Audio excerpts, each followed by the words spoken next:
To think about, we got 2 more cars on GT leader. Both of the ST leaders are off on both of them through the gravel trap and continue on. Oh, there's another one. It's one of the hot cars.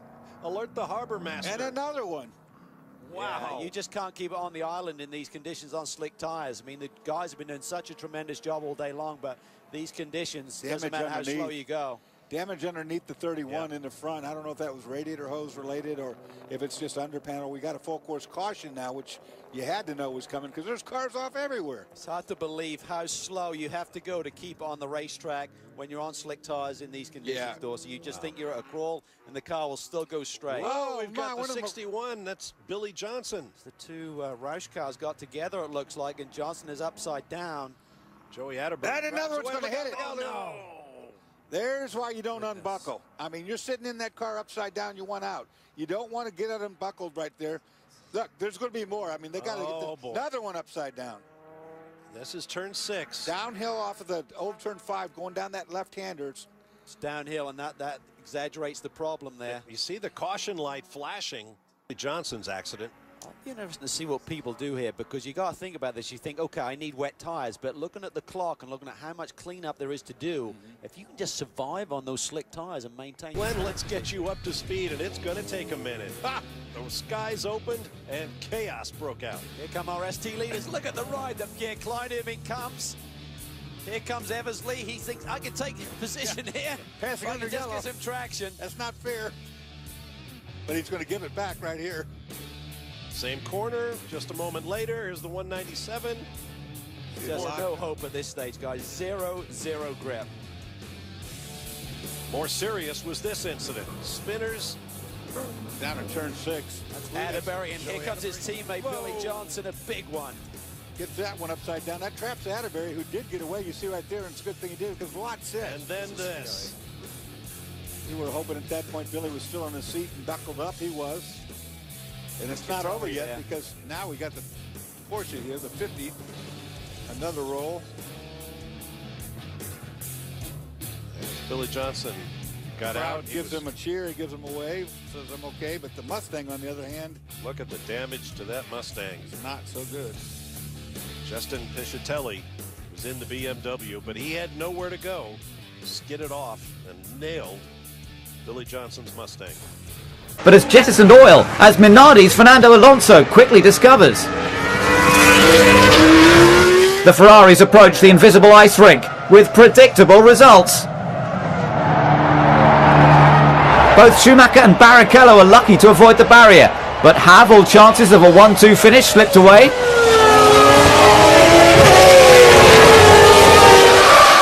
The Malaysian weather could come to the prancing horse's rescue. Surely stops for wet weather tyres aren't far away. Ron Dennis seeks an urgent meeting with his weather forecaster, while Villeneuve redefines the term aquaplaning. Obviously this is a case for the safety car. Trulli now leads, but heavy braking, dry tyres plus lots of surface water equals no traction.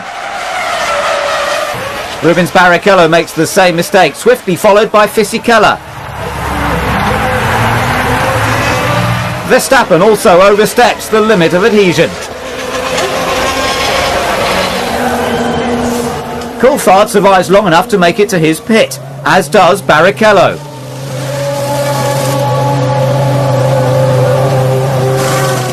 McLaren put the Scot on full wets, whilst Ferrari gamble on intermediates. But a tyre mix-up loses Barrichello and Schumacher valuable time. What should have taken 8 seconds has taken 9 times that. The safety car spares Maranello's blushes. Hakkinen plays it safe, while his rival chooses the risky option.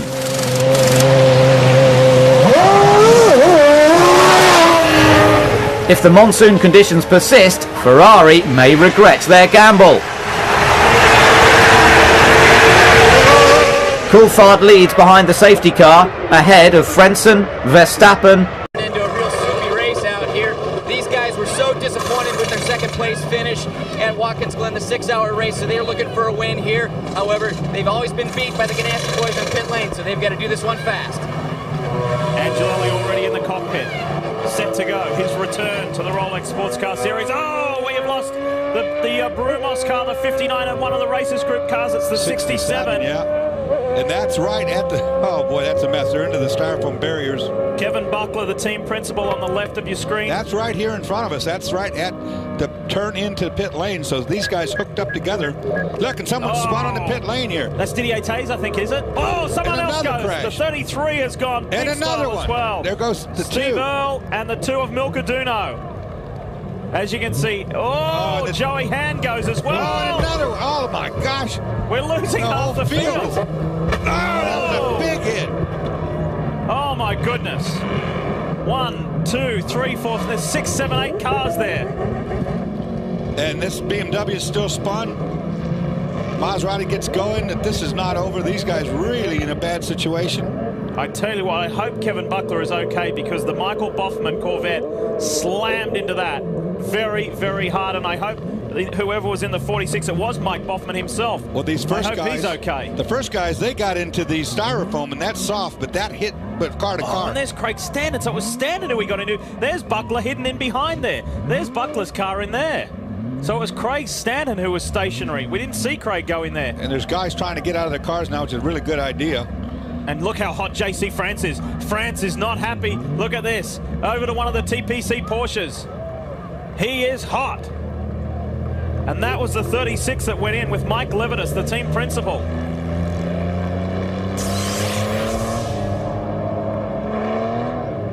Boy, oh boy, there are some frayed tempers out there. And if I was JC, I'd get out of that area pretty quick smart, because if there's cars still out there that aren't on wets yet, that is a hot zone right there.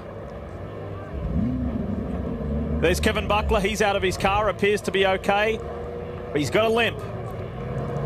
And JC France still going at Mike Levitas. Mike Boffman still in his Corvette. We'll get this situation cleaned up as tempers are frayed. Welcome back to a very wet, soggy Watkins Glen as the Salins 200 continues. We're under full course caution. If you have just turned on, if you have just joined us, watch this and you will be in as much disbelief as we are. Extraordinary scenes. Kevin Buckler, the first to go off. But watch it. In goes JC France. They sit there by themselves. Other cars had gone in before that. Listen to this now. Big contact. That was Buckler. That was JC France. Now watch this. There goes Dr. Steve Earle. Milka Duno. To the right of your screen will be Joey Hand. Didier Taze has already spun up at the top. Taze, but watch this now. There's Joey. This is very scary right here. There's Craig Standard. A huge impact. Mike Levitas drifts in there, and then that is the biggest hit of all. Mike Boffman slamming into the back of Kevin Buckler's car as Steve Earle gets back. Tempers were definitely tested, and JC France was not happy. We don't think that was because of the impact. We think that was something else, and there is a very shocked and stunned Mike Boffman. And indeed so. This car, trash. It's just junk, no question. The track crew did a wonderful job getting this put together. This Corvette's no good. Big accident. Well, let's get down to the pits and hear from some of the guys who were in. Tandy took too much curb on the right, went off on driver's left, and smacked the guardrail. So no telling how much damage there was to that car. Word from the team was he was out under his own power and okay, but we'll have to wait and see just what's going on. And now it really begins, fellas, as it is just teeming down, and 3 cars have gone off into the gravel trap. A 4th car has come in and bounced off the guardrail. A 5th car has come in now into... It's the Calibra. Yeah, the Calibra. Calibra did a good job of getting out of the gravel, actually, and didn't collect the guardrail. So where is this, then? Is this Arenberg? Down at the right hand, just before the bridge? Yeah, it's the gravel trap at Arenberg. And that's the 201 car with suspension failure front left. That's one of the TCR cars, I think, and it was joined by the Golf. So it's that car that goes on first, and at unabated speed rips off the front left wheel, and it's followed there by the Subaru, which is one of the V cars. BMW off in the background, the 115. BMW also claimed as a victim, and actually it got away pretty well. There's the other TCR car, which is the Golf, car 204, and clanged the side of the Seat as it hauled itself out of the gravel. Calibra driver, though, full marks, managed to get the right-hand lock on, but there are more coming in, I'm afraid, and that's quite a big hit there for one of the Caymans. 2 more to join it as well. So the Armco at Arenberg getting a right old pummeling. Double waved yellows being frantically waved by the marshals, but it's actually really difficult to see those yellow flags because they're behind some Armco overlap, so they're about 10 feet behind the main piece of Armco. You're just not looking there. You're seeing cars off in the gravel and thinking, am I heading that way? Yes, it looks so. And more cars going off. It was our TCR leader and our TCR second place that went off together. It is so wet that the cars are just hydroplaning off on driver's right. There's a big mud patch. If they get into that, it's an all skate. There is absolutely no traction on the racetrack. It is raining as hard as I've seen in a long, long time right there. Just absolutely teeming down. And all of a sudden, that decision by the HTP Mercedes looks pretty wise, doesn't it? It's on its way again, by the way, that Mercedes, the number 30 car. Dirk Baumann, remember, the one who came into the pits at the end of the lap that they're currently on. And as I was saying, that was the... perhaps may have been the clever call, because certainly at Arenberg we don't know quite how far it extends, but oh my heavens, the rain originally was reported. That's the 18 car. The 18 car has gone off in the same spot on driver's right. Where's the leader? The Haribo Mercedes number 88 in third position has got through, tiptoeing through, as has the HTP Motorsport Mercedes in fourth position. Where did the leader go? Going but they're having a hard time even just getting around here under caution. There's we just spun out right here. Just about going right here. It is very, very different. And why this place is real. Oh, you see Owen Kelly get off here again. He said this place is really slick because this experience as the 98 of Nelson Piquet Jr. goes around. Same spot that Kelly lost it. Exactly the same spot. And there, Ryan Reed may have had a little assistance from his teammate there. That was tight. Well, I think Bubba was... Still on your left. Start good. And Kelly is around in the 18. Hang on. Out of 5 and down into 6, and he's trying to keep it from stalling. He does. And he loses the lead on a very slick racetrack. He's got a good team behind him, just kind of taking it easy. Oh, he's Blake Cook and Ryan Segan, 2 of the drivers that we talk about, trying to battle for that 12th spot. Ryan Segan, the 39, came in here in 11th. Free at NASCAR.com/mobile. A couple of excursions, but drives it in the corner a little too hard, does TJ Bell. Gets so frustrating. Yeah, the left got a little crazy for him in the keyhole. Yeah, a little contact there. Ryan Ellis in the black 25, getting into the 22 there. And again, they're both going for that outside line to the left. Roger. He just got off one side. Looked like he got the right sides off the track a little bit, and then as he tried to correct. Hornish goes wide. Grip level at a minimum. Car spinning. Hornish in trouble. The 62 have gone around. Hornish still spinning. Here he's grabbing steering wheel, and he's off again, Mike. He's now going to spin toward the barrier and into the sand. Yeah, that's getting stuck there. I don't think he's going to get out of there. Even with the sand being wet, I don't think this is going to probably bring out another caution. Elliott Sadler is around in the 1. Elliott was running 18th when that spin happened. Victor seeing both of his cars in the sand this afternoon. There's a 51 of Jeremy Clements stopped on right in front of him. Oh, and backing out onto the track now. Jordan Anderson trying to get the 77 going. The leader just barely misses him. Oh my goodness. Experience he has in the rain. Before the race, he said, well, I raced one race in the rain. It was a legend car race in Charlotte a few years ago. Not quite the same, though. Yeah, but I bet these tires, Dan, because it's still there. You can see Bubba trying to charge a little too hard. Goes off just after he took the lead. Oh, no. Keep it digging. Keep going. Come on. Keep it rolling. Keep it rolling. And he's got it. He's through. Keep it rolling. And there's such a big difference when you all of a sudden become the leader and you're kind of the rabbit. You can see the drivers think that it's getting a little bit better. They're starting to try to attack. Caution is out, and one of the championship contender, Allgaier off track. Suarez in the gravel. Presumably just went back to the slicks as well. Oh, and gets a little bit of help from the 88 of Kenny Habul. On here today. Oops, up in the 3rd, but off the track. Such a fine line. Racing now down to the inside. Bubba Wallace in that very 2nd place. Ryan Blaney in the 22. Oh, Lally gets contact from Eric Jones. Lally spins, Jones spins, and now into the 98. That is the 98 of Nelson Piquet Jr. Further contact in that group. Piquet, the front of that car is crunched. But they still just don't have the grip. You can see Eric Jones there. Just kind of slid out, got into the 90 of Andy Lally. PK looking for a way by. Four-wheel drift from Marks in the 42. Now Dillon made a good pass. Oh, both the front cars are off the track. Leader Wallace is off. Allgaier is off as well. Back on track. Here comes Ty Dillon. And Allgaier, he spins it. No, he saves it. Everything he could do to maintain control, but he'll contact. Cars off track. Hornish in the 2. The 22 of Blaney. And Marks got away free. See Ryan Reed, I believe that is spinning.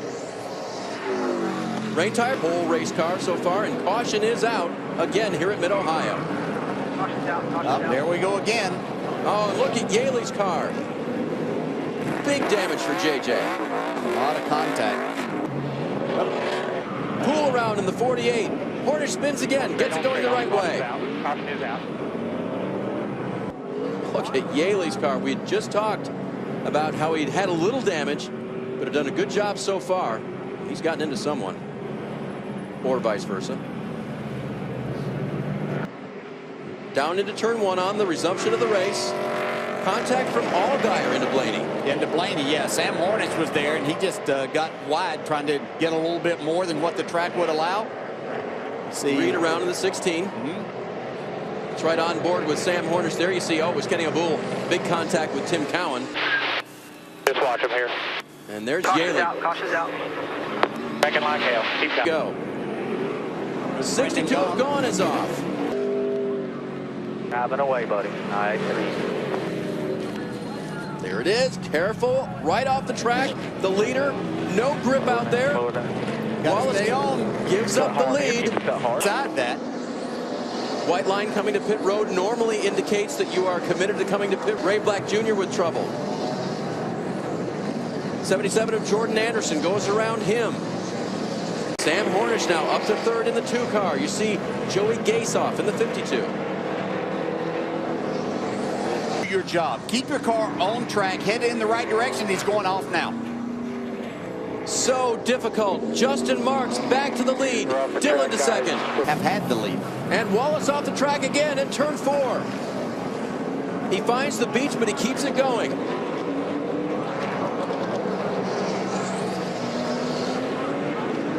Before in the Xfinity Series.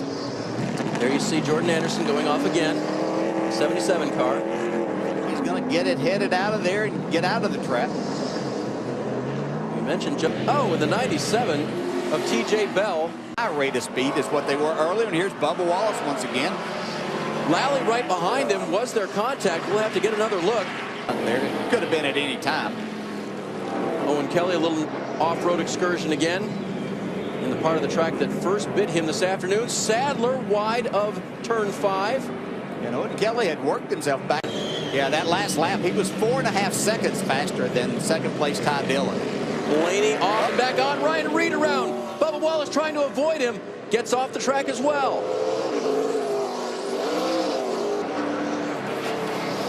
Ray Black Jr. way too much speed going down into 4. He's in the gravel again. It has been. And there is Ryan Sieg, the 39 car, who does not need a disastrous day based on